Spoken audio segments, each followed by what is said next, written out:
A billionaire walked into his Chicago penthouse after 3 weeks in Tokyo and found his ex-wife asleep in his bed, curled around a baby he'd never seen before. Before we get into this one, drop a comment telling us where you're listening from right now, and when the story's done, rate it from 0 to 10.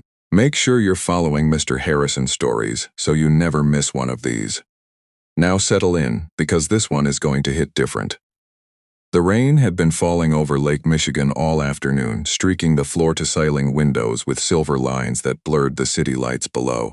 Sterling Blackwood stood frozen in the doorway of his own bedroom, his carry-on still in one hand, his coat dripping water onto the hardwood floor. He hadn't even turned the lights on. He didn't need to. The glow from the city was enough to show him what was there. Joelle. She was lying on her side in the center of his king bed, her dark hair fanned across the pillow, one arm wrapped protectively around a tiny bundle tucked against her chest. A baby. An impossibly small baby wrapped in a pale yellow blanket, sleeping with its mouth slightly open, its miniature fist resting against Joelle's collarbone. Sterling's briefcase slipped from his fingers and hit the floor. The sound was sharp enough to make the baby flinch, and Joelle's eyes flew open. For a long, terrible moment, neither of them moved. Sterling. Her voice came out hoarse, rough with sleep and something else. Fear, maybe. You weren't supposed to be back until Friday. Deal closed early. The words came out flat, automatic, while his brain tried to make sense of what he was looking at. His ex-wife. In his bed, holding a newborn. Joelle, what the hell is going on? She sat up slowly, carefully, the way someone moves when they're holding something that might shatter. The baby stirred, but didn't wake. In the dim light, Sterling could see that Joelle looked different from the woman he remembered. Thinner, paler. There were shadows under her eyes that looked like bruises, and her cheekbones were sharper than they'd been 8 months ago, when she'd signed the divorce papers in his lawyer's office without looking at him once. "Whose baby is that?" he asked, though something deep in his gut already knew. Joelle met his eyes. "Yours." The word landed like a grenade. Sterling reached for the doorframe to steady himself. "Mine." It wasn't a question. His voice sounded like it belonged to someone else. How old? 5 weeks. He did the math instantly. The night before the divorce was finalized. That last night when they'd both been drinking and the grief of ending their 3-year marriage had turned into something desperate and hungry and sad. He remembered it in fragments. Her hands in his hair. The way she'd cried afterward. How he'd woken up alone. "Why didn't you tell me?" "Because you made it very clear you didn't want anything tying you down." Joelle's voice was steady, but her arms tightened around the baby. "Your exact words, Sterling. I need to stop letting personal attachments interfere with my judgment. You said that to your lawyer while I was sitting 6 feet away." He flinched. He remembered saying it. He remembered the way her face had gone blank, like she'd swallowed something that was killing her from the inside. "That's not what I..." "Don't." The word was quiet but sharp enough to cut. "Don't rewrite it." "I was there." The baby made a soft sound, a tiny whimper that seemed too delicate to come from anything human, and Joelle immediately shifted, bringing the infant to her shoulder and rubbing small circles on its back. Her movements were automatic, practiced, the kind of muscle memory that comes from weeks of doing something around the clock. "Boy or girl?" Sterling's voice had gone rough. "Girl. Her name is Margot." Margot. Sterling tested the name in his mind and felt something crack open in his chest that he didn't know how to close again. He stepped closer, and in the city light, he could see the baby's face clearly for the first time. Dark hair, his dark hair, and even in sleep, the set of her tiny jaw was unmistakably his. "How long have you been here?" he managed. 2 months. Joelle didn't look apologetic about it. "I knew you'd be traveling through the fall. I needed somewhere safe after the birth. I couldn't afford my apartment anymore, not after the medical bills. 2 months. In my apartment." Sterling ran both hands over his face. "And you were just going to leave before I got back? Disappear with my daughter like she doesn't exist? She didn't exist to you." The words were calm, factual, devastating. "You didn't know about her, and if I'd told you, what would you have done? Written a check? Had your assistant set up a trust fund? You would have managed her like a liability, Sterling. The way you managed everything else that wasn't a revenue stream." He wanted to argue. He wanted to tell her she was wrong, that he would have been there, that knowing about Margot would have changed everything. But the truth was, he wasn't sure. The man he'd been 8 months ago, the one who worked 20-hour days and measured his worth in quarterly earnings, that man might have done exactly what she described. "You can stay," he said. Joelle's eyes narrowed. "What?" "Until you find something. You can stay here. Both of you." "Why?" "Because she's my daughter." The word felt foreign in his mouth, too big and too real. "And because you look like you haven't slept in a month."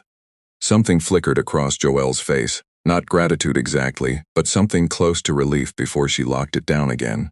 "I don't need your charity, Sterling." "It's not charity. It's a 3-bedroom apartment that I use maybe 4 months out of the year. It's practical." Margot chose that moment to wake up fully, her face scrunching into a red knot of fury before she let out a wail that pierced the silence like a siren. Joelle stood immediately, bouncing and swaying in that rhythmic way new mothers learn to do in their sleep, making soft shushing sounds that seemed to come from some ancient, instinctive place. "She needs to eat," Joelle said, already moving toward the door. Sterling stepped aside to let her pass, and as she brushed by him, he caught a faint trace of something familiar. The coconut shampoo she'd always used. It hit him like a sucker punch, unlocking a flood of memories he'd spent 8 months trying to bury.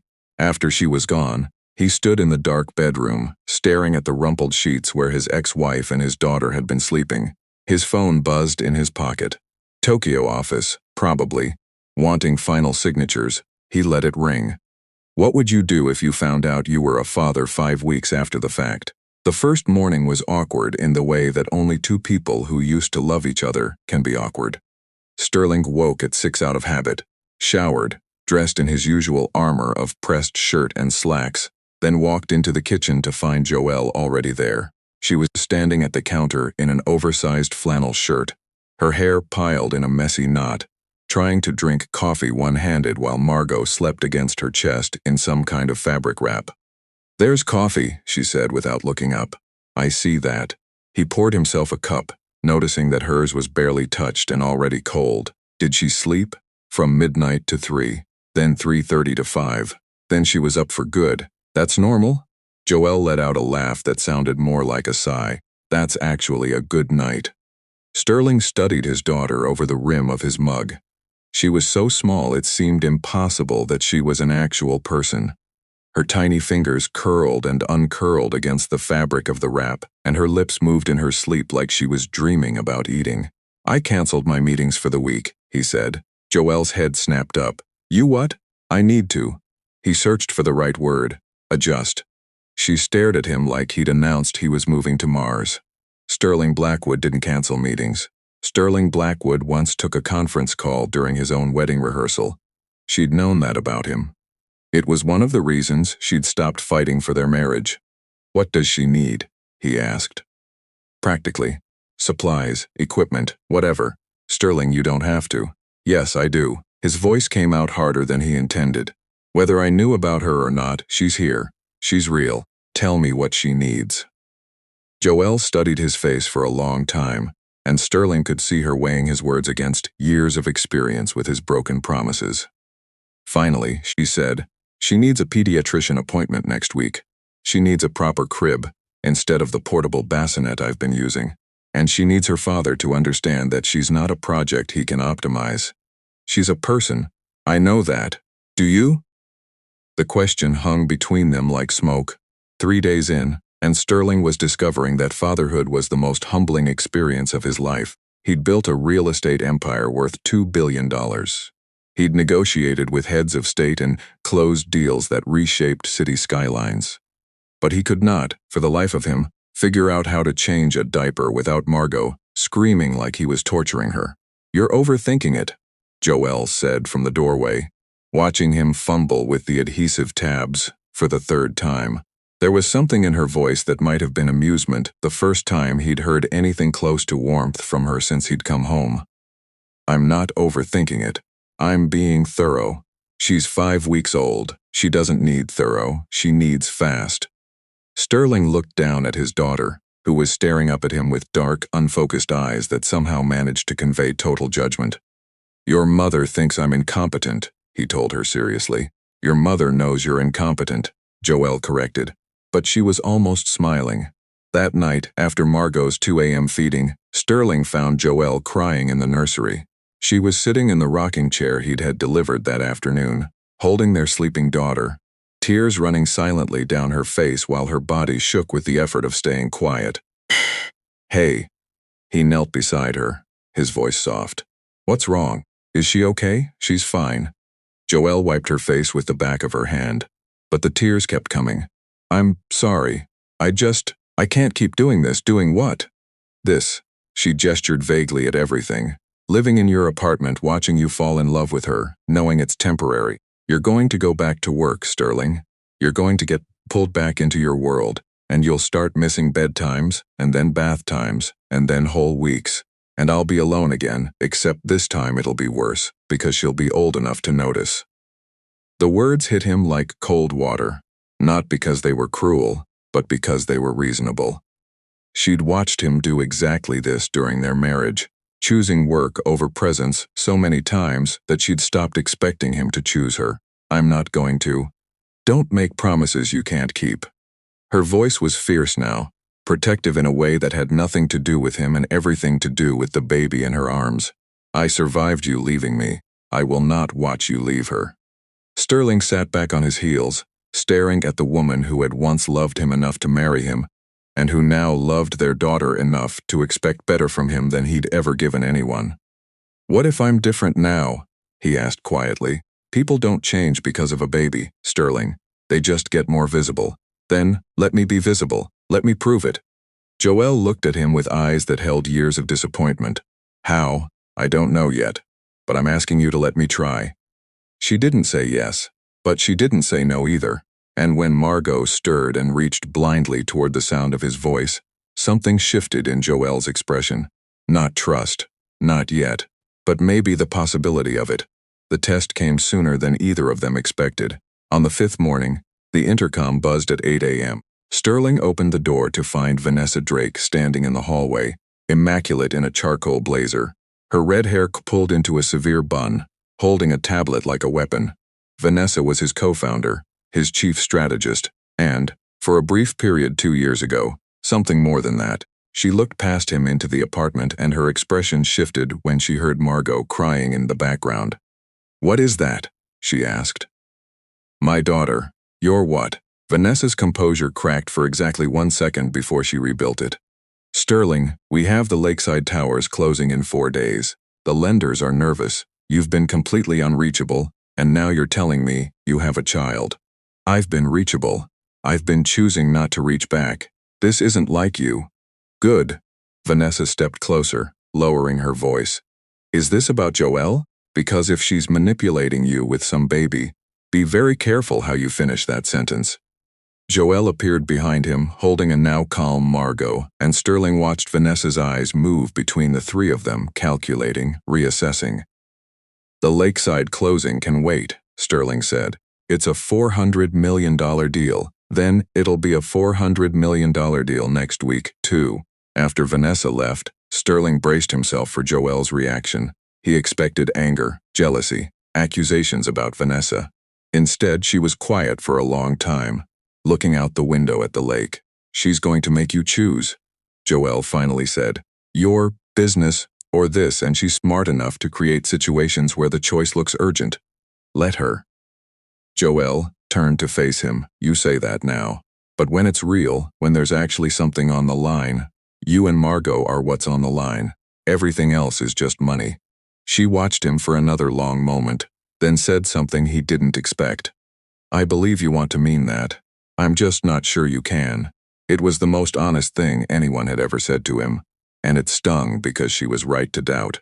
2 weeks later, the crisis hit. Sterling was giving Margot her bottle at 6 in the morning, talking softly to her about nothing in particular, when his phone exploded with notifications. Vanessa, his legal team, board members. The words fraud investigation and federal regulators kept appearing in the messages. Joelle watched from across the kitchen as he scrolled through the alerts, his face going gray. What happened? Someone filed complaints with the SEC. Allegations of fraudulent appraisals on 3 of our developments. His jaw clenched. Vanessa's signature is on the documents, but my name is on the company. Do you need to go? The question was simple, but they both knew it was the test. Everything he'd promised, everything he'd said about choosing them, about being different, it all came down to this. Sterling looked at Margot, who was watching him with those dark eyes, milk dribbling down her chin. He looked at Joelle, who was standing very still, her face carefully blank, already bracing for him to walk out the door. He set down the bottle, picked up his phone, and called his attorney. "Russ, it's Sterling. I need you to handle the SEC inquiry. Full authority, whatever you need. I'll review documents remotely, but I'm not coming in." He paused. "Because I'm with my family." When he hung up, Joelle was staring at him. "You just handed control of a federal investigation to someone else." "I handed it to the best securities lawyer in Chicago." "That's not giving up control. That's delegating." "And if Vanessa uses this to take over the company? Then she takes over the company." Sterling picked Margot back up, settling her against his chest. "Joelle, I spent 15 years building something I thought mattered, but I was using it to hide from anything that required me to be vulnerable. You told me that once, and I was too proud to hear it. I remember you were right. About all of it. About me using work as armor. About me being afraid of needing someone. I'm still afraid, but I'm more afraid of being the kind of father who isn't there. My dad ran a car dealership, and he still managed to miss every baseball game, every school play, every moment that mattered. He was worth about $400,000 and he sacrificed his family for it. I'm worth 1,000 times that, and I almost made the exact same mistake." Margot burped loudly against his shoulder, and despite everything, Joelle laughed. A real laugh, the kind he remembered from early in their marriage, when things were still simple and they used to dance in the kitchen to whatever was on the radio. "She has great timing," Joelle said. "She gets that from you." Over the following weeks, the investigation unraveled exactly the way these things do. Vanessa had been inflating property appraisals for years, using Sterling's reputations and the company's name to secure loans on overvalued developments. When Sterling stepped back, she'd accelerated the scheme, assuming she'd never be caught. She was wrong. Sterling was cleared completely, but the company's stock tanked, the brand was damaged, and most of the deals in the pipeline collapsed. By the time the dust settled, the empire he'd spent 15 years building was worth a fraction of what it had been. He didn't care. Not in the way he expected to, anyway. There was a moment, sitting in his attorney's office, reviewing the damage, when the old Sterling flickered to life, and felt the gut punch of seeing his net worth cut by 80%. But then he went home, and Margot reached for him when he walked through the door, both arms extended, face breaking into that gummy smile that made the whole world shrink to the size of a nursery. And the numbers on the page stopped meaning anything at all. "I lost most of it," he told Joelle. That night, after Margot was asleep, they were sitting on the kitchen floor because the dishwasher had leaked, and they were waiting for towels to soak up the water, and somehow this felt like the right place to have the conversation. "How much is most?" "Enough that we should probably talk about selling the penthouse." Joelle was quiet for a moment. Then she said, Okay, Sterling, I married you when you had a 2-bedroom apartment and a startup that hadn't turned a profit. I didn't fall in love with the penthouse." He looked at her sitting on the wet kitchen floor in sweatpants and a t-shirt that said, "World's okayest mom," and he felt a wave of emotion so strong it almost knocked him sideways. "I want to try again," he said. "Not just the co-parenting, not just the living arrangement. Us. I want us, I know. Is that a yes?" "It's an I know." She pulled her knees up to her chest. "I need more than words, Sterling. I need time. I need to see who you are when this isn't new anymore. When the novelty of fatherhood wears off and real life sets in, and you have to choose between a client dinner and Margot's bedtime routine for the 15th Tuesday in a row. And if I choose her every time, then ask me again." He waited 4 months, not because he was counting, but because Joelle was. She was watching, measuring, cataloging every choice he made. Every time the phone rang during bath time and he let it go to voicemail. Every morning he made breakfast while she slept in. Every night he walked the floor with Margot at 2 a.m. so Joelle could rest, even when he had meetings the next day. He found work that mattered, not empire building, not wealth accumulation, but consulting for a housing nonprofit that helped families find affordable homes. The pay was modest, the hours were reasonable, and for the first time in his adult life, Sterling came home at 5:30 every day and actually wanted to be there. On a Sunday morning in March, 6 months after he'd walked into his bedroom and found his whole world waiting for him, Sterling made pancakes. They were terrible, lumpy and slightly burned and shaped like nothing recognizable. But Margot, now 7 months old and sitting in her high chair, slapped her hands on the tray and shrieked with delight when he put one on her plate. "Dada," she said, clear as a bell.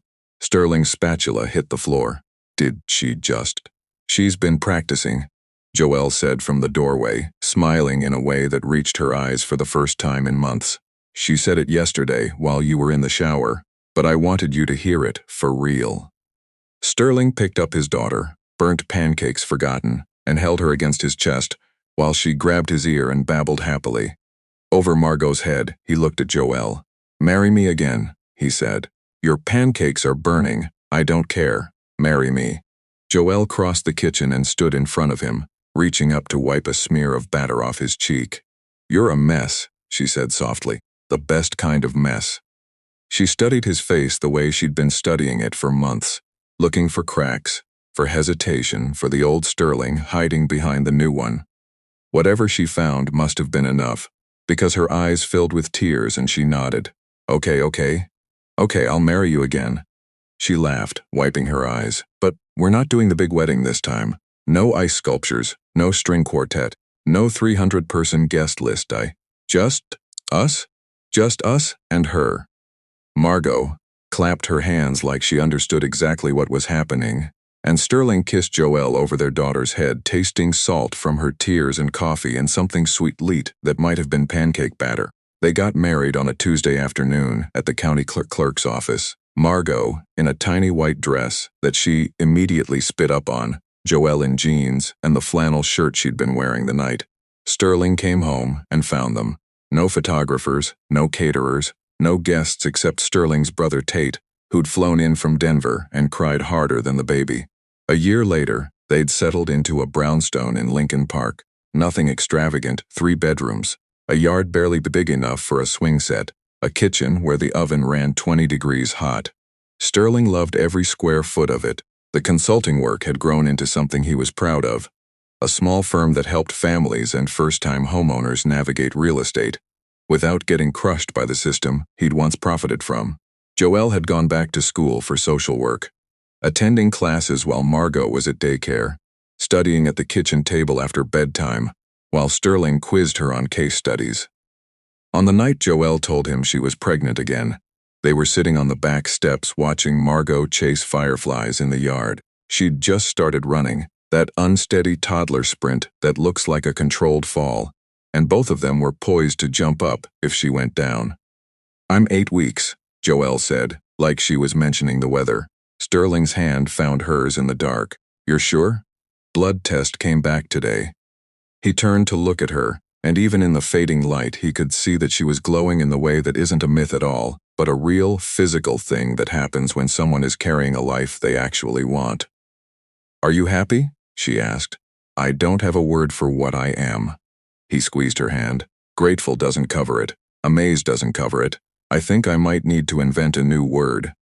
Margot fell down in the grass, looked startled for a second, then laughed and got back up. Both her parents exhaled at the same time. "You know what I was thinking about today?" Sterling said. "That night you told me people don't change because of a baby. They just get more visible. I remember. You were right. I didn't change because of Margot. I changed because of you, because you loved me enough to expect better, and you respected yourself enough to walk away when I couldn't give it." Joelle leaned her head against his shoulder. "And now I'm exactly who I always should have been. Just took me the long way around to get here." In the yard, Margot caught a firefly in her chubby hands and held it up triumphantly, its tiny light pulsing between her fingers. "Dada, look," she shouted, and Sterling was already looking, had been looking all along, because that was the thing he'd finally learned. The thing no boardroom or balance sheet had ever taught him. That the whole point of building anything was to be present enough to see it glow. Sometimes the greatest thing a man can build isn't a company or a fortune. It's a life worth coming home to. When you're faced with the choice between everything the world says you should want and the one thing that actually makes you whole, which would you choose? Your thoughts mean everything to this channel. Drop a comment below and let us know what you felt. If this story moved you, subscribe to Mr. Harrison Stories and share this with someone who needs to hear it. We'll see you in the next one.